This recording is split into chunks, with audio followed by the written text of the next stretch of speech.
Good morning. Just wanted to point out in regenerative mowing practices, the point of mowing is to feed the soil, not to bald it to the sun. Because part of the feeding of the soil is the microbes taking in the green cellulose clippings, digesting it, and creating fertility, and or the seed pods. So if you mow very early in the morning where the microbes are more active, then they'll plant this seed, and the stalk will be tender so that you can get it cut at a higher cut so that the microbes can do their thing.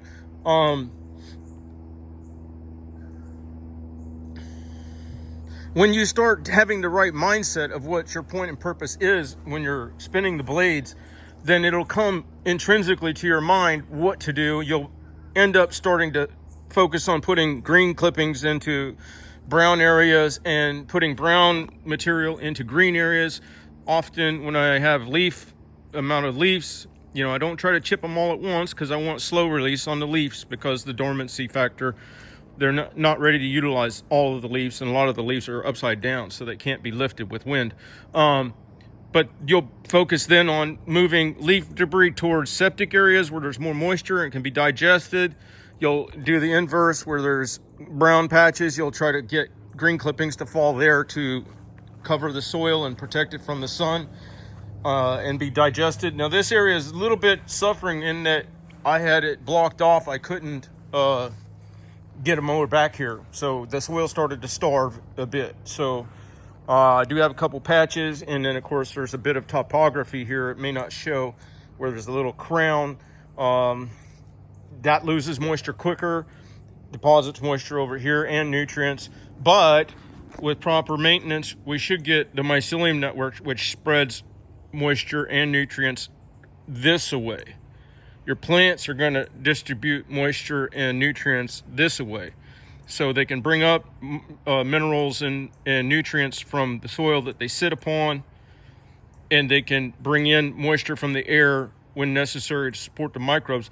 When the microbes take under those clippings, they take in excess, and that supports the lateral network of the mycelium fungus that will give information and nutrients. So in other words, this area the grass might be talking to its friends there and saying, look, we just got big rain. Let's move some of that moisture out.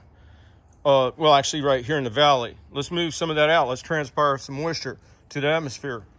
And then with the mycelium network, though, the grass is right here on this crown.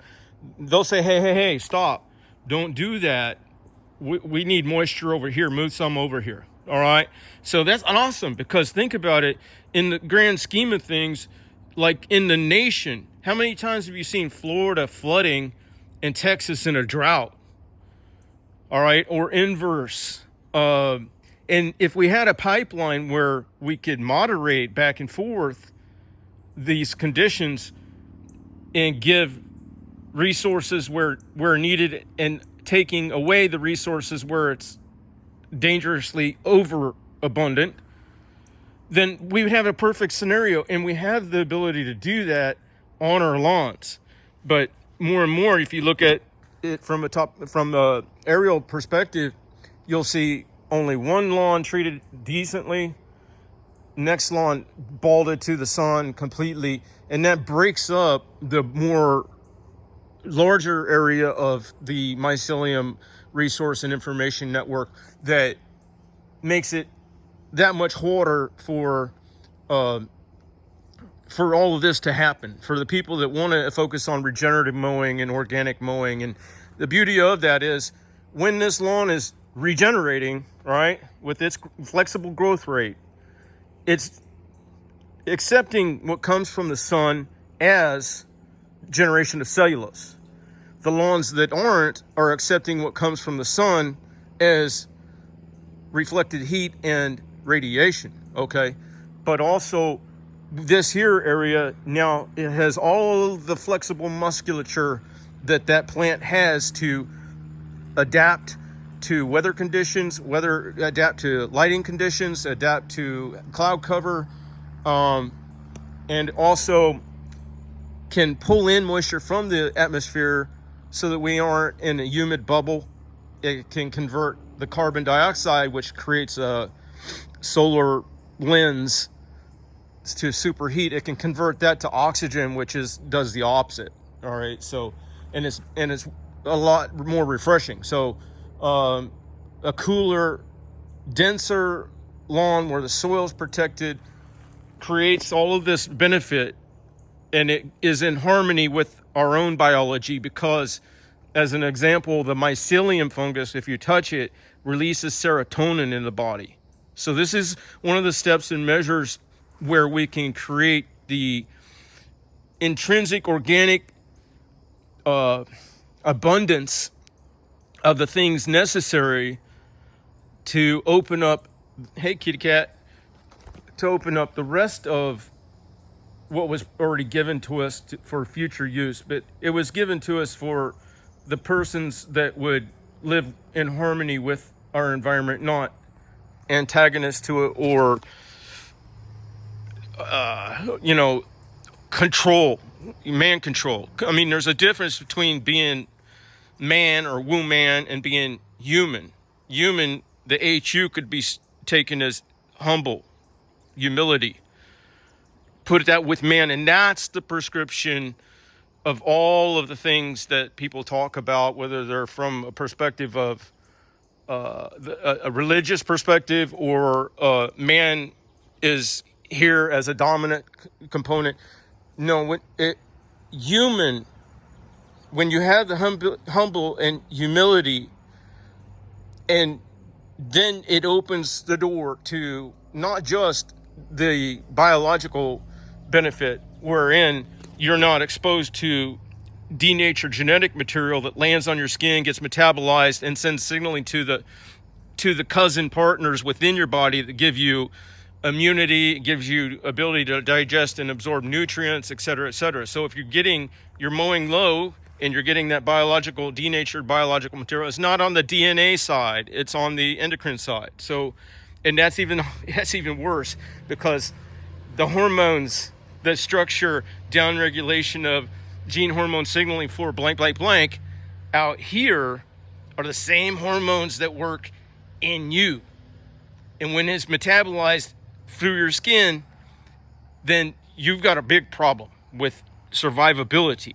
So I kind of ran on. I'm sorry. These type of videos lose me more people than I can possibly gain. So, and I've had a lot going on, so I haven't been doing videos lately. But hopefully you guys will take something from this, start doing a little more research.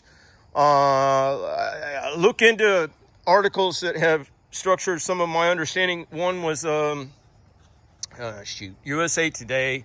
I think it was labeled ancient farming techniques or versus the no-till GMO, wherein they talked about organic entrainment. Okay, now that does describe a situation of till under compared to a next door property where they did no-till, and how the till under, because of organic entrainment, structured an ecology where it absorbed 3,000 times more moisture. Okay, start there, I guess. There's so much to learn.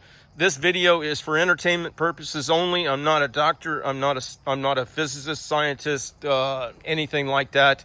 I can tell you a little bit about electron, things that in future video, I'll explain how come and why we got to stop using water, the way we perceive it to be when we have a organ system that requires water versus a plant structure that's only using water because of the electromagnetic covalent bonding and how it can move the minerals it needs using fine filtration and turgency and stomatocyte receptor density, etc.